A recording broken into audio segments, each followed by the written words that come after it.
The Master Chief is the main protagonist of the Halo universe. He's been frequently described as being hyper-lethal. He has received every war commendation and medal save for the Prisoner of War medallion, attained the highest possible rank for enlisted personnel, has on more than one occasion been the only thing standing between humanity and extinction. He is humanity's greatest warrior, most powerful protector, and most vigilant and dutiful soldier, to the point that he's earned himself the nickname Demon from our enemies. Everything about the Master Chief is larger than life. He's a super soldier. He's taller, he's stronger, he's faster, he's more resilient, he heals faster. He can basically see in pitch black, has a masterful control of the battlefield when he's on it, and is consistently redefining what is possible for a Spartan to achieve. But after all of this talk about his lethality, his battle prowess, and how accomplished he is, we don't actually know how many of the enemy he's actually killed. Until now.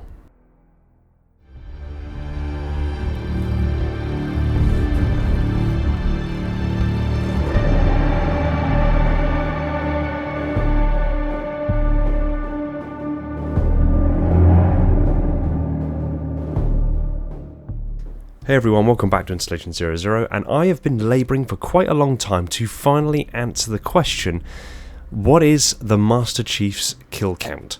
Now, don't mistake me here, this isn't an exhaustive kill count over the entirety of his career, it's isolated to just the games, and even then, I've made that kill count with some provisions in place to mediate exactly what does and does not count as a kill.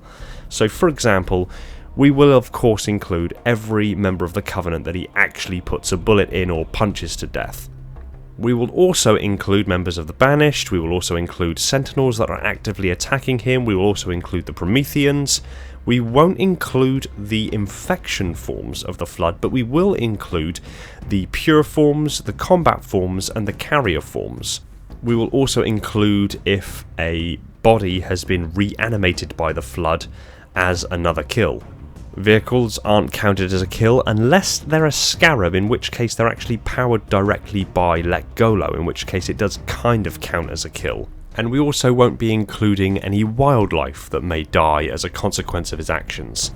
Onwards from this, it will include kills that Chief makes with a weapon, with his fists, or with a grenade, or as a consequence of his actions such as, quote unquote, giving the Covenant back their bomb.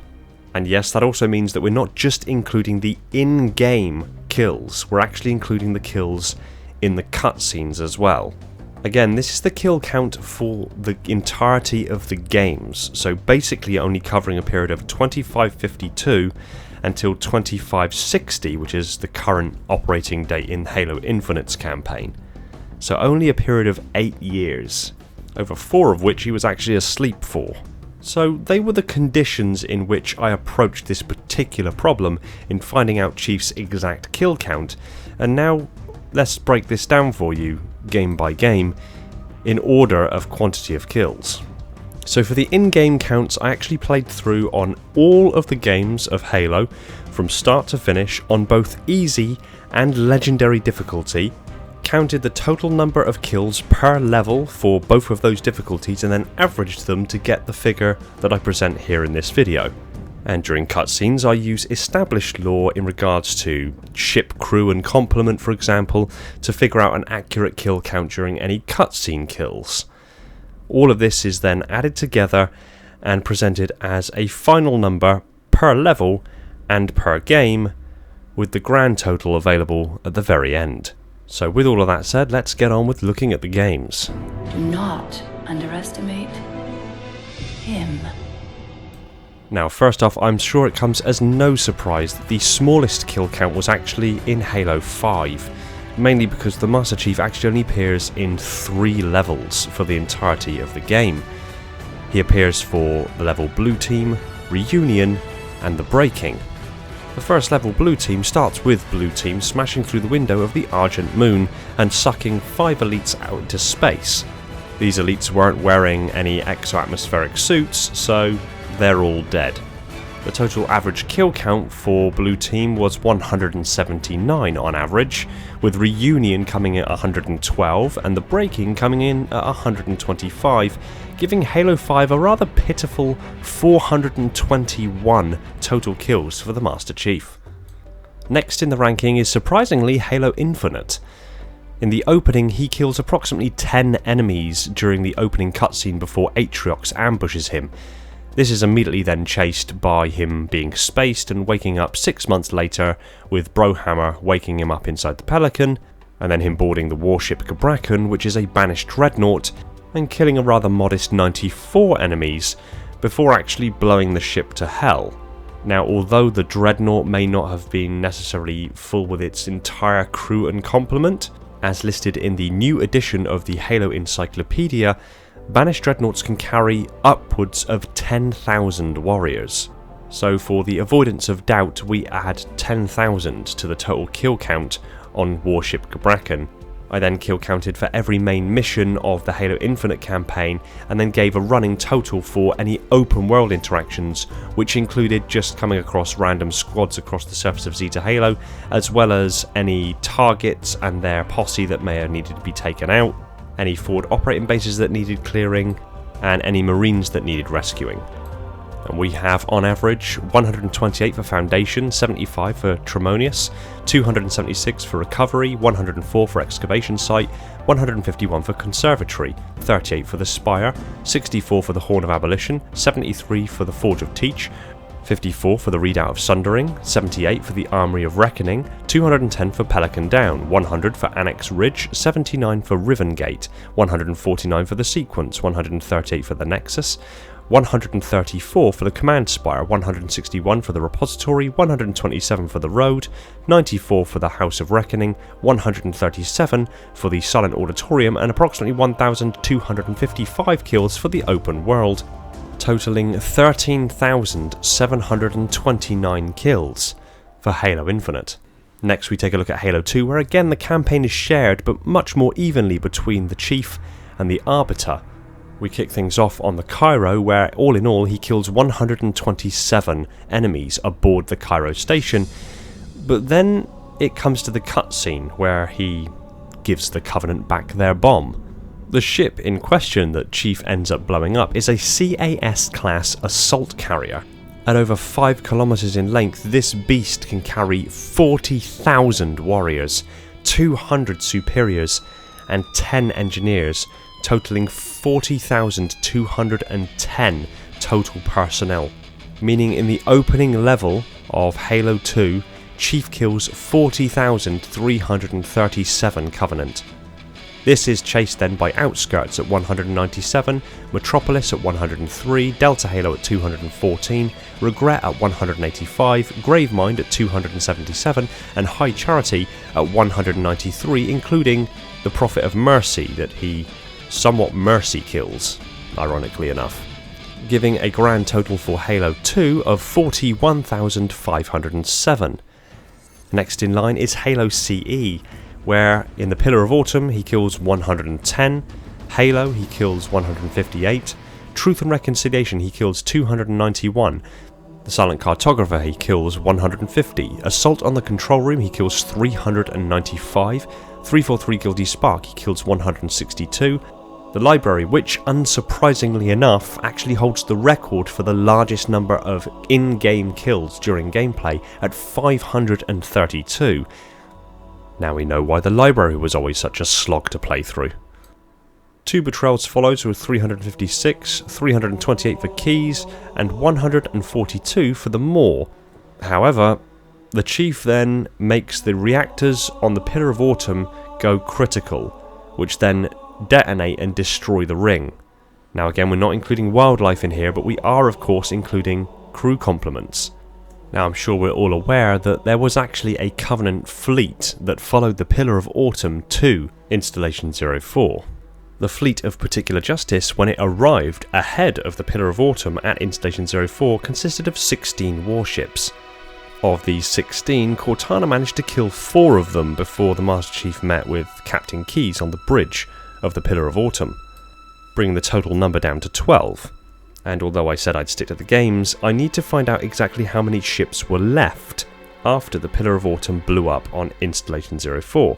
And I find that in Chapter 5 of Halo First Strike, where the Master Chief and Cortana aboard the Longsword directly observe 6 cruisers and the flagship, the Ascendant Justice, surviving the explosion and re-emerging from around the planet Threshold, where they hid to protect themselves from the blast. That means that 5 CCS-class battlecruisers were caught in the blast or were on the ring when the ring fell apart. From here, it's just a case of finding out the crew and complement of a CCS-class battlecruiser, which just so happens to be 500 menials, 2 engineers, 8 superiors, 180 obedientries, 2,500 warriors, and 4,100 thralls, totaling 7,290 troops.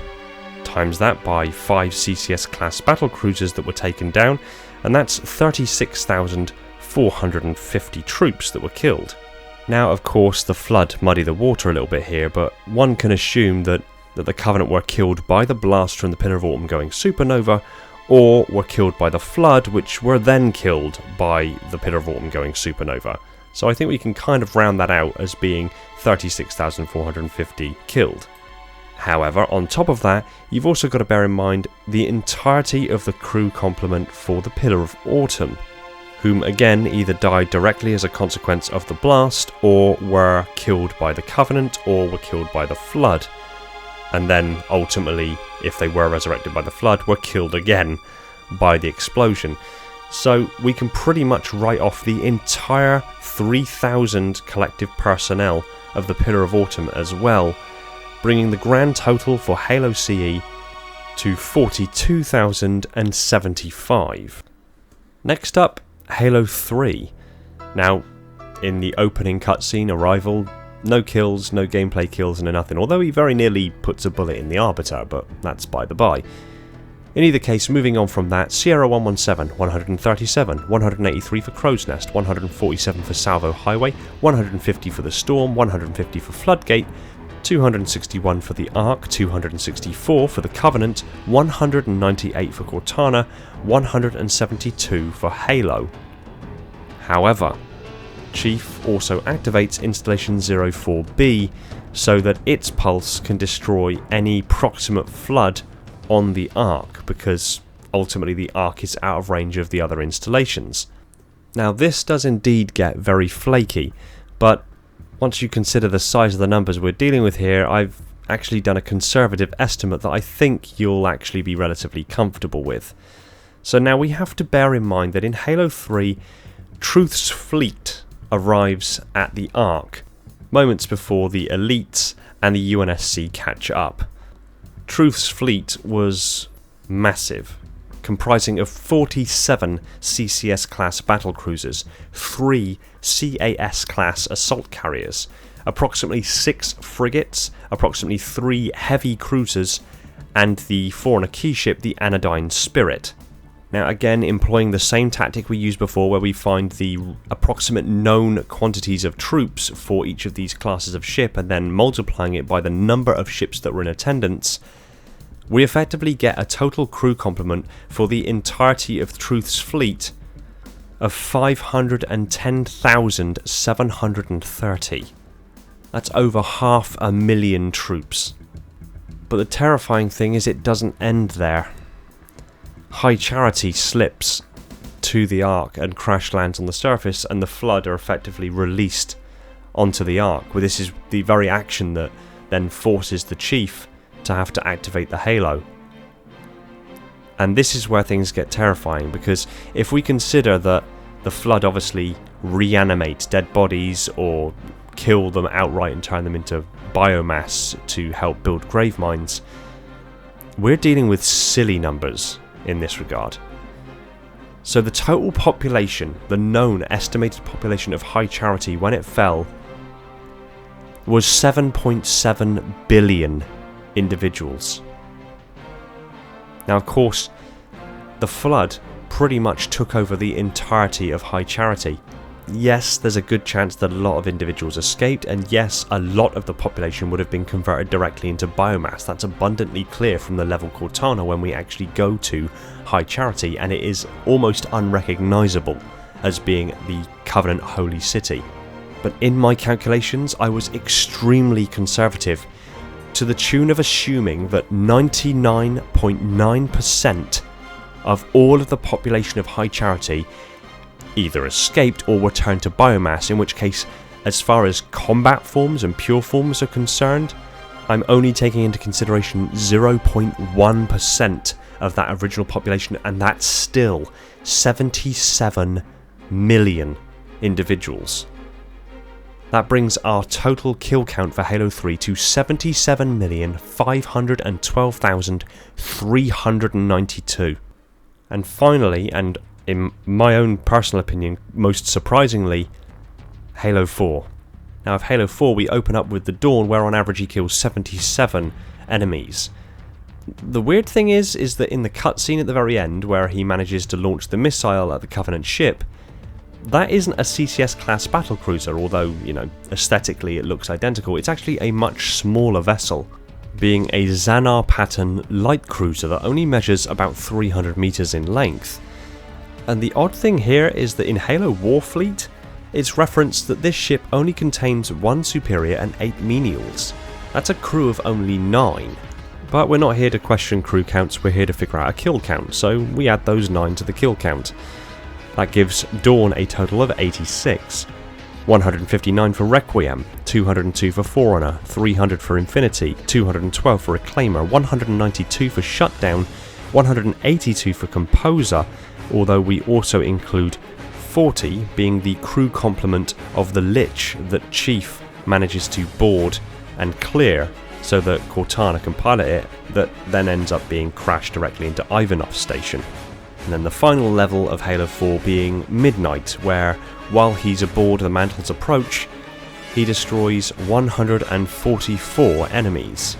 We do not include the Didact in this kill, because the Didact actually is known to have survived his fall through the slipspace rift, but Chief does activate a Havoc tactical nuke.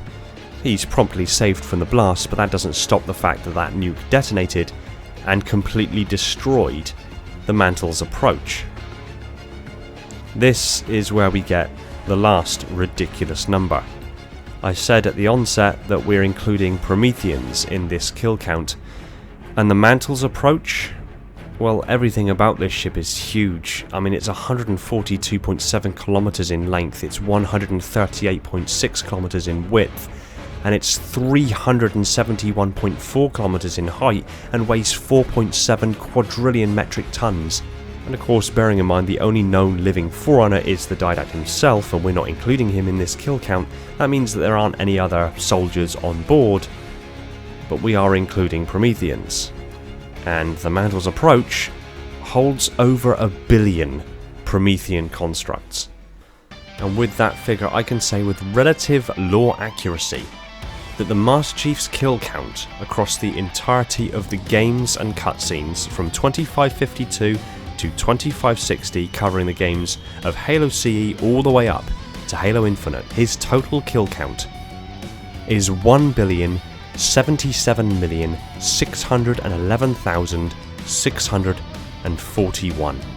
To give that some context, that's effectively 7.38% of the human population alive right now, or basically wiping out the entirety of, say, China or India, both of which have populations over 1 billion. And that total kill count comes from one man, one Spartan, the Master Chief, the f***ing legend. Chief, what have you got to say about this? I need a weapon.